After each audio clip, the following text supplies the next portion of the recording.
नमस्कार मित्रांनो, आमच्या चॅनलवर नवीन असाल तर चॅनलला नक्की सबस्क्राईब करा, म्हणजे तुम्हाला मालिकेचे नवनवीन एपिसोड सर्वात अगोदर पाहायला मिळतील. तर तुला शिकवीन चांगलाच धडा या मालिकेमध्ये काय घडणार आहे ते आपण बघणार आहोत.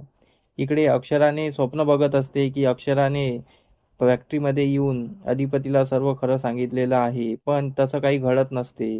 अक्षरा फक्त दारात उभी होऊन ते स्वप्न बघत असते आणि अधिपती पाठ मागे करून तिकडे उभा असतो.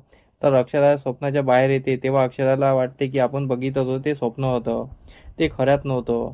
तर सर्व लोकांची आता हे होणार आहे, म्हणजे नाराजी होणार आहे, कारण की अक्षरा आणि अधिपती एकत्र येण्यासारखे नाहीच आहे, म्हणजे एकत्र येणारच नाही आहे. कारण की मालिका आता नवीन वळणावर जाणार आहे. इकडे अधिपती अक्षराला बघतो आणि तो खूप रागाने अक्षराशी भांडायला लागतो.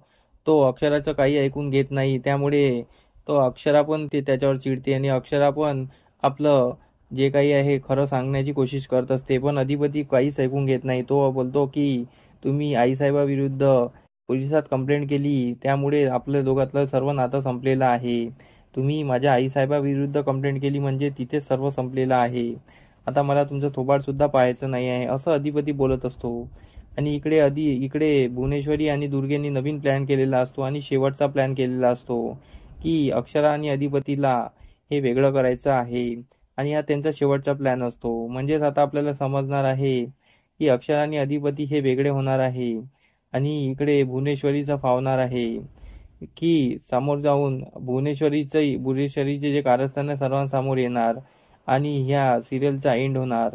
हे आपल्याला समोरील भागात करणारच आहे. तर आमचा एपिसोड कसा वाटला आम्हाला कमेंट करून नक्की सांगा. धन्यवाद.